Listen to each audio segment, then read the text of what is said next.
everyone and welcome back to Lucky Loaders 15, where I'll be giving you 4 of my best tips for tomorrow's racing.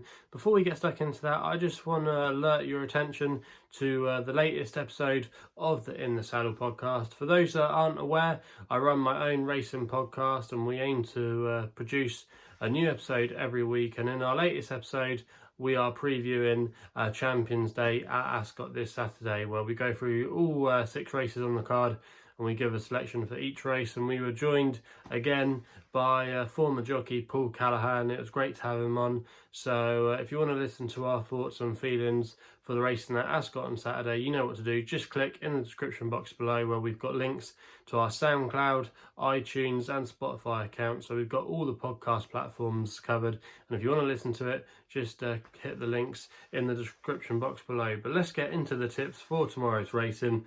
We're going to start at Redcar tomorrow, my next best, in the 2:35 with a horse called Wots the Wifi code for Tony Coyle and Paul Hannigan. You can currently back it at 11-2 at the time of recording.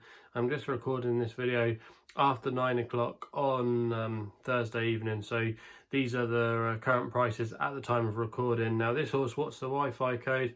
He was quite eye-catching last time when finishing in second place at Catterick. Now he had been a horse that had been knocking on the door a few times. He'd been running okay in a few handicaps, but last time was definitely his best effort so far this season, and the majority of his best form, especially on the turf, has come when there's been plenty of dig in the ground. Now there's going to be testing going tomorrow at Redcar. It's currently soft, heavy in places, so it's going to take quite a lot of getting. And What's the Wi-Fi code definitely seemed to relish the conditions at Catterick last time, and the way that the racing was developed, not many horses from off the pace were getting into it, and he actually travelled quite nicely into the race. He did come from quite a way back, but he stayed on really strongly in the closing stages, and in the end, if he'd probably had a few more strides, he would have got up to win.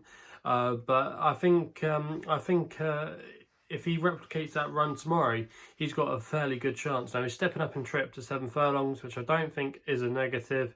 On his pedigree, he should be able to achieve that, so that shouldn't be a problem there. And also as well, because maybe he was looking around a little bit last time and maybe didn't have his full attention on the job, and that's maybe why he was a little bit far back early on. They've actually added some cheek pieces on him, but despite being raised £2 now up to a mark of 58, I think he's got a lot more improvement to come, and we know he'll handle the conditions. I think the step up and trip will definitely help him too, and he'll be able to handle the conditions. He gets the 3-year-old allowance. Just think there's a lot in his favour tomorrow, and from stall 12, I think if he can get away well, I think he's a dangerous player in this race tomorrow, and he is going to be my next best of the day. Currently you can back him at 11-2. We then go for a bit of jumps action at Uttoxeter in the 3:23, and this is going to be my extra tip of the day. That's Mount Windsor for Tom Cannon and Chris Gordon. You can currently back this horse at 10-1, and I'm going to recommend an each way selection here. Now Chris Gordon's stable, I always go on about him. I often follow a lot of their horses. I've been really lucky to go to his yard a few times, and I went there earlier this year, and I'm always looking out for his horses, and I know that they do think quite a bit of this horse, despite him being a lowly rated horse off a mark of 103. I know they were expecting a good run last time out, but he got withdrawn in the end due to the going. I think he was going to be running at Fontwell, but I know that they definitely think his mark of 103 is very workable. And if you actually look back through a lot of his form from last season, where he made the frame at Kempton and also as well at Taunton, he was running against horses that are now £20 better off for him at the weights. And this race tomorrow isn't a particularly strong one, and I think if there's an improver in here, it could be Mount Windsor. He's still only 5 years old. He actually won a couple of bumpers, and like I said last year, despite not getting his head in front over the obstacles, he did show quite a good bit of form away from his handicap runs. He ran a respectable second behind stablemate Grade 2 winning hurdler Highway 102.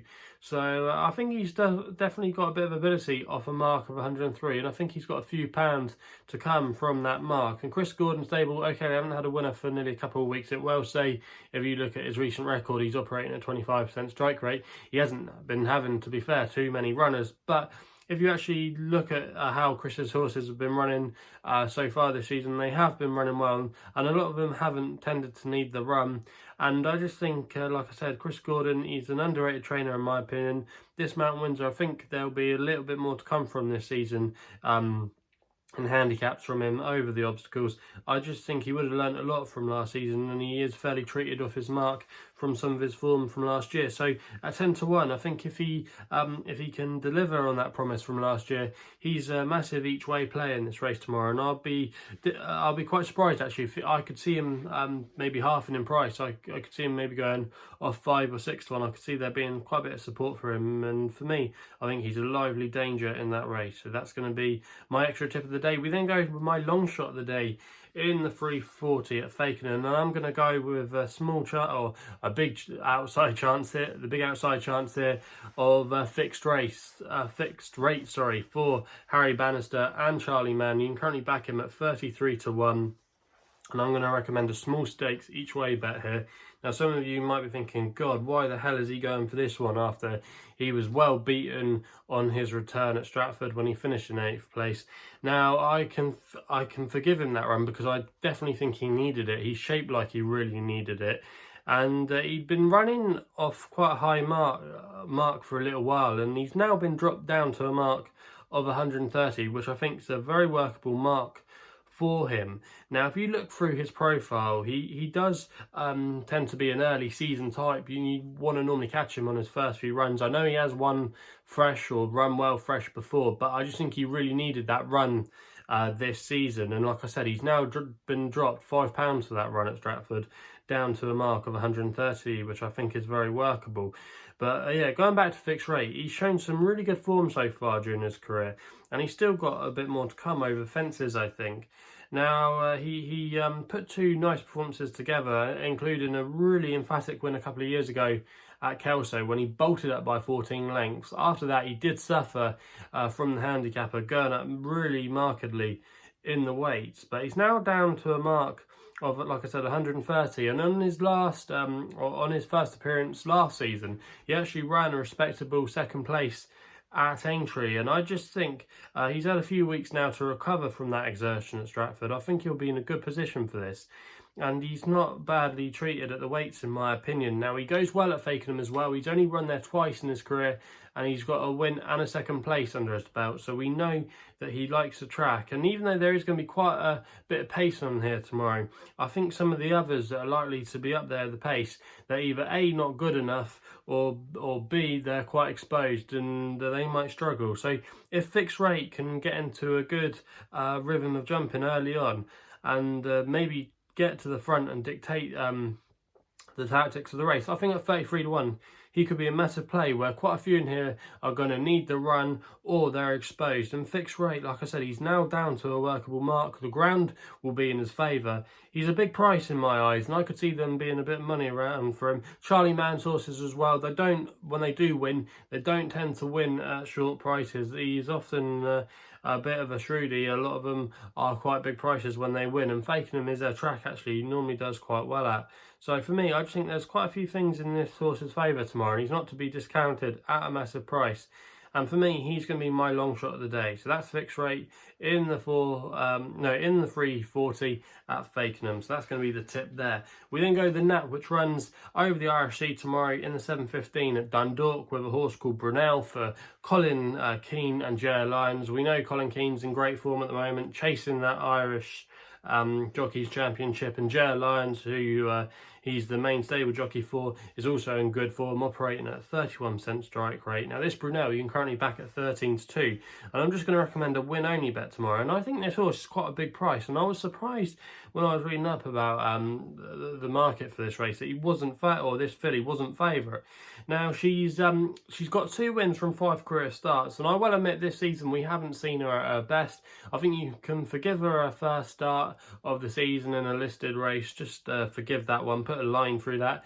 And also as well, the 5th place at Dundalk, I actually think you can actually raise that run despite her being beaten. Now, she finished, like I said, in 5th place that day, but there was quite a lot of nice types in that race, you know. And if she was a handicap, she would have been actually receiving weight. So the fact she was actually racing off levels against some nice horses suggests that I think that run can be marked up. Furthermore, she's stepping up in trip tomorrow at 7 furlongs, which I think she's been crying out for. If you actually look at their race, it was a proper 5 furlong sprint race last time at Dundalk, and nothing from off the pace got into it at all. So you had to be handy or making it, and I think Brunelle can be marked up by the style of that race that day. Now, like I said, going up in trip should be a massive help. She's by Kodiak, who can get milers, and then on the dam side, her dam won over 10 furlongs to a mile and a half. So the fact that she's been only tried at sprint trip so far suggests going up in trip should really suit her. Now, she had some good form last year. She ran in a group race. She won on debut as well at Leopardstown, and also as well she won here on her first start on the all-weather. So we know she can handle the course. We know the yard are in good form, and tomorrow she runs in her first ever handicap, and a fillies handicap off a mark of 90, and I think she can be very competitive in this sphere. And I think off a mark of 90, it's very workable. And this is actually an easier race compared to when she ran at Dundalk last time. So I think you can mark up that run at Dundalk last time. I think she'll definitely improve for the step up in trip. And I think running against her own sex again, where there's quite a few in here that I didn't actually think could maybe improve like she could. I think Brunelle at 13-2 is a massive play for a trainer and jockey that are both in form. So for me, Brunelle tomorrow, I think she's definitely going to step up for that going up markedly in trip. And at 13-2, I think she's a massive player and a big price. So that's going to be my nap of the day. So quite a few bigger price selections tomorrow. I'll quickly just recap them. In the 235 at Redcar, we go with What's the Wi-Fi code 11-2. That's the next best. In the 323 at Uttoxeter, we go Mount Windsor. That's the extra tip at 10-1 each way. The long shot of the day is in the 340 at Fakenham with fixed rate at 33-1 each way. And then in the 715 at Dundalk, we go Brunelle 13-2, win any bet. So they're the 4 tips for tomorrow's racing. If you haven't done so already, please make sure you hit the subscribe button for more videos here on my YouTube channel. Also as well, if you're liking the videos, please remember to give us a thumbs up. And if you want to follow me on Twitter, you can do, where my handle is at LuckyLoader15. And if you want to know a little bit more about myself, check out my website, which is www.chrisloaderracing.co.uk. So please gamble responsibly. Hopefully we can have some winners tomorrow, and we'll be seeing you soon.